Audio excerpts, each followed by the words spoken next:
Nous vous saluons tous chaleureusement dans la paix du Christ vivant. Aujourd'hui, les dirigeants de l'Église ont fait une annonce importante par le biais de divers communiqués de presse. Le 5 mars, la Communauté du Christ a officiellement transféré la propriété du temple de Kirkland, du site historique Joseph Smith à Nauvoo et de divers manuscrits et objets à l'Église de Jésus-Christ des Saints des derniers jours. Les détails peuvent être consultés sur le site web de l'Église à covchrist.org. En annonçant cette nouvelle, la première présidence et le conseil de direction de l'Église mondiale souhaitent faire part de la profondeur de la réflexion et de la prière qui ont présidé à cette décision.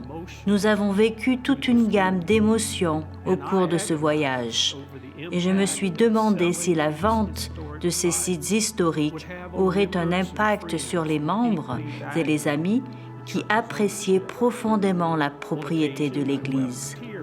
À l'occasion, j'ai versé des larmes d'inquiétude face à la déception et au chagrin que certains éprouveraient. En même temps, j'ai ressenti un espoir grandissant pour l'avenir que le produit de la vente rendrait possible. Je pense qu'il est important de souligner que l'Église reste engagée dans l'exploration et la narration de toute notre histoire sacrée. Doctrine et Alliance 162A nous rappelle de continuer à écouter les histoires de notre passé, parce qu'elles nous enseignent et nous préparent à aller de l'avant en tant que communauté de foi. Le Conseil de direction de l'Église mondiale est parvenu à cette décision à la suite de discussions animées, de prières et d'un discernement qui s'est étalé sur plusieurs années. Les dirigeants ont compris que le fait de se défaire de ces biens physiques, aussi douloureux que cela puisse être, permettrait de générer des ressources financières à investir dans notre mission actuelle et future. En tant que groupe, nous avons également reconnu que le fait de continuer à honorer notre histoire et en tirer des enseignements ne dépendrait pas de la propriété. L'accord de vente comprend l'engagement de maintenir les sites accessibles à tous. Grâce à ce processus, les dirigeants ont approfondi leur passion pour la gestion de notre histoire sacrée qui servira de base à l'histoire qui reste à écrire. J'ai trouvé du réconfort en considérant cette décision comme un investissement dans notre avenir, nous donnant la capacité de développer notre réponse à la mission du Christ, de recherche de la justice, de poursuite de la paix et de création de communautés sacrées qui reflètent la vision de Shalom de Dieu pour le monde. Le produit de la vente, qui s'élève à 192,5 millions de dollars américains, renforcera considérablement nos dotations afin de soutenir la mission actuelle et future par des moyens nouveaux et élargis qui sont encore en cours de définition. Cette opportunité a été rendue possible grâce à la générosité et au service fidèle de ceux qui nous ont précédés. En cet instant, nous remercions les générations de membres, d'amis, de bénévoles et de responsables qui ont consacré leur temps et leur passion à la préservation de sites historiques et à la diffusion de l'histoire de l'Église depuis plus d'un siècle. La présidence de l'évêché a fourni des informations écrites et vidéos sur l'investissement, la gestion et l'utilisation de ces fonds. Ils expliquent également comment le soutien de la dîme de la mission mondiale et l'augmentation d'autres sources de revenus sont essentiels pour soutenir et développer notre mission mondiale. La décision de vendre va au-delà d'une simple transaction commerciale. Elle représente un engagement stimulant, stratégique et à long terme, visant à garantir notre mission actuelle et future. Au départ, Lorsque nous avons exploré les possibilités, j'étais convaincue qu'il devait y avoir un moyen de renforcer l'Église sur le plan financier sans avoir recours à cette vente. L'idée de vendre ces objets précieux me semblait inimaginable. Alors que nous continuions à rêver et à discerner pour l'avenir, il est devenu de plus en plus évident que se séparer de ces objets précieux était le meilleur moyen de saisir les opportunités de servir Dieu en servant les autres. Nous avons pris conscience que nous préférions les personnes aux biens et aux papiers. C'est devenu un principe directeur qui nous a soutenus lorsque la perspective de procéder à la vente nous paraissait insupportable.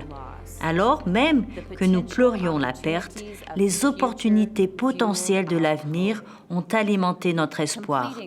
La conclusion de cette vente s'est révélée être une étape cruciale dans le renforcement de notre réponse là où l'Esprit nous conduit. L'histoire de l'Église ne connaît pas de frontières et ne se limite pas à un lieu ou à une structure.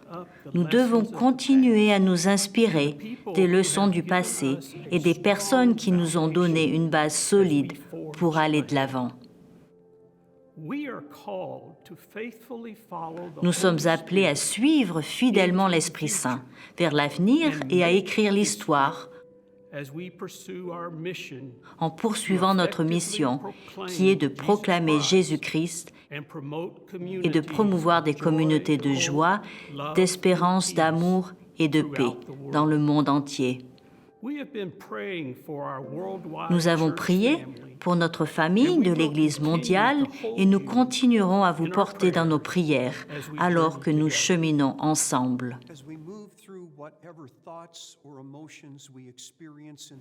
Alors que nous traversons les pensées et les émotions des jours à venir, nous sommes convaincus que l'Esprit Saint stimulera notre imagination prophétique, nous aidant à nous projeter dans l'avenir. Doctrine et Alliance 164, 9E et F nous sert de guide. Les difficultés et opportunités sont capitales. Resterez-vous hésitant dans l'ombre de vos craintes, de vos insécurités et de vos loyautés divisées, ou irez-vous de l'avant dans la lumière de votre appel et de visions instillées par Dieu? La mission de Jésus-Christ est ce qui importe le plus pour le voyage à venir.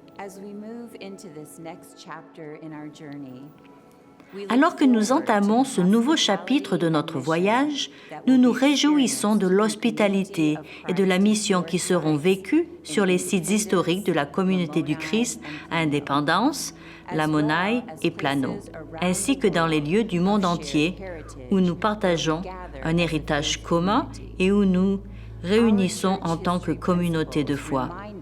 Les principes de l'histoire de l'Église nous rappellent que l'Esprit de Dieu nous dote d'outils, de connaissances et d'expériences à des fins divines. Une mémoire partagée de notre passé et une compréhension éclairée de sa signification nous préparent à avancer courageusement vers l'avenir. Comme l'a déclaré le président Visi l'année dernière lors de la conférence mondiale, la communauté du Christ a un avenir plein d'espoir, celui d'une aventure continue avec Dieu, si nous le choisissons. Mais ne vous y trompez pas, choisir l'avenir que Dieu envisage exigera du discernement, du courage, des sacrifices, de la générosité, de la flexibilité et de la créativité. Alors que vous naviguez dans vos propres sentiments et pensées, je vous invite à explorer les autres témoignages des ressources disponibles sur le site web de l'Église. Puissions-nous avancer ensemble, guidés par la lumière de notre appel et de notre vision, divinement inspirée, avec la mission de Jésus-Christ comme boussole.